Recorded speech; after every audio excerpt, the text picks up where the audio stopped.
Hello बच्चों, let's read the question. Question say that Neelam is taking up subject mathematics, physics, chemistry.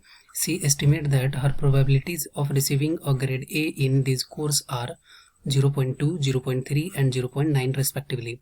If the grades can be regarded as independent event, find the probability that Neelam receives all A, second one no A's, third one exactly 2 A's.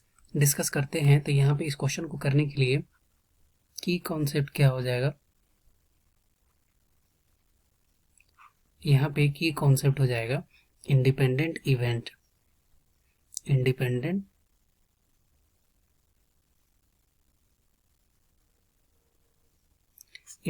Event अगर दो रहेगा, ठीक है, तो यहाँ पे अगर मान लेते हैं कि इंडिपेंडेंट इवेंट है पी ए इंटरसेक्शन बी, तो इसको कैसे लिख सकते हैं, इसको लिखा जाता है P A into P B. इस बेसिस पे हम लोग इस क्वेश्चन को सॉल्व कर देंगे। डिस्कस करते हैं। तो जस्ट मान लेते हैं कि ए से मैथमेटिक्स है, बी से रिप्रेजेंट करेंगे फिजिक्स को और सी से रिप्रेजेंट करेंगे केमिस्ट्री को।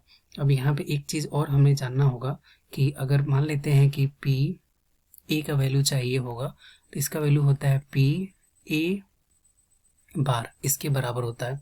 इस बेसिस पे हम लोग इसको सॉल्व करते हैं।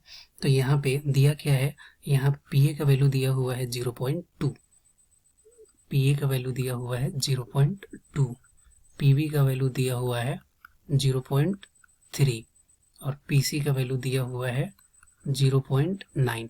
तो यहीं से हम लोग क्या करेंगे, पी ए बार का वैल्यू निकाल लेंगे। तो ये हो जाएगा 1 माइनस 0.2, दैट मीन्स 0.8। यहाँ से पी बी बार का वैल्यू निकाल लेंगे, तो ये हो जाएगा 0.7 और ये हो जाएगा पी सी के बार का वैल्यू अगर निकालते हैं तो ये हो जाएगा 0.1। ओके, अब इस बेसिस पे हम लोग क्वेश्चन को सॉल्व करते हैं। अब बोल रहे हैं कि तीनों में ए ग्रेड ही आना चाहिए। तो पहला क्वेश्चन हो गया कि पी तीनों में ए ग्रेड होना चाहिए, तो ये हो गया P A intersection B intersection C, और ये तीनों इंडिपेंडेंट है, तो इसको लिख सकते हैं P A into P B into P C and this is equal to P A का वैल्यू है 0.2, पी बी का वैल्यू है 0.3 और पी सी का वैल्यू है 0.9। जब सॉल्व करेंगे तो यहाँ से सॉल्व करने पे क्या आ जाएगा, ये आ जाएगा 2 इंटू 3 6, 6 इंटू 9 56, दैट मीन्स 0.056। ये हो गया क्या, ये हो गया P A intersection B intersection C. Okay, similarly अब सेकंड क्वेश्चन को देखते हैं।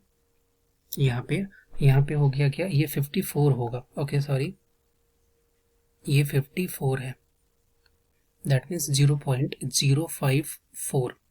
सेकेंड वन में पूछ रहा है क्या कि कोई ए नहीं होना चाहिए। इसका मतलब क्या है कि A bar intersection B bar intersection C bar and this is equal to P A bar into P B bar into P C bar. Value को पुट करते हैं तो पी ए बार वैल्यू है 0.8 इंटू 0.7 इंटू 0.1। इसको जब multiply करेंगे तो ये आ जाएगा 0.056। ओके, और ये वैल्यू हो गया P A bar intersection B bar intersection C bar. अब बोल रहा है कि एग्जैक्टली 2A होना चाहिए, ठीक है, मतलब एग्जैक्टली 2 में ग्रेड ए होना चाहिए। तो इसको कैसे लिख सकते हैं, इसको हम लोग अगर लिखना हो तो हम लोग ऐसे लिख सकते हैं कि एग्जैक्टली 2 चाहिए। तो इसको कैसे लिखेंगे कि पी ए है बी है लेकिन सी नहीं है, प्लस पी ए है, अब ऐसे कर देते हैं कि बी है सी है लेकिन ए नहीं है, प्लस पी, अब उसके बाद क्या लिख सकते हैं कि सी है ए है लेकिन बी नहीं है।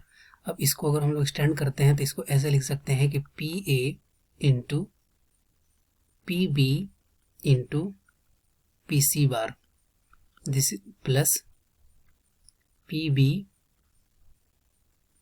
P C P A bar plus P C P A bar अब इसके बेसिस पे हम लोग इस वैल्यू को पुट कर देते हैं।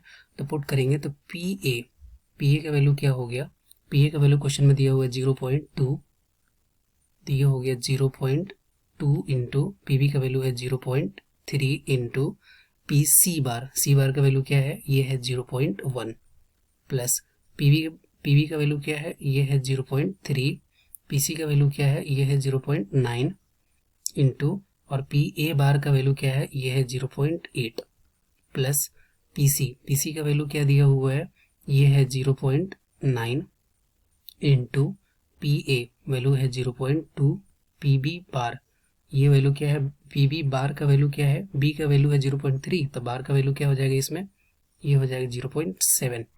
इसको सॉल्व करेंगे तो एग्जैक्टली टूज लाने के लिए क्या लिख सकते हैं, ये लिखेंगे 0.2 इंटू 0.3, ये क्या हो गया 0.006 प्लस 0.9 इंटू 0.3 इंटू 0.8, इसको जब सॉल्व करेंगे तो यह आ जाएगा 0.216 प्लस 0.9 इंटू 0.2 इंटू 0.7, इसको जब सॉल्व करेंगे तो यह आ जाएगा 0.126। जब इसको फाइनली सबको ऐड ऑन करेंगे तो यहाँ पे ऐड ऑन करने पे आ जाएगा 0.348, ये हो गया एग्जैक्टली टूज लाने के लिए। ठीक है, तो ये हो गया third. I hope you will be understood it well. Best of luck, thank you.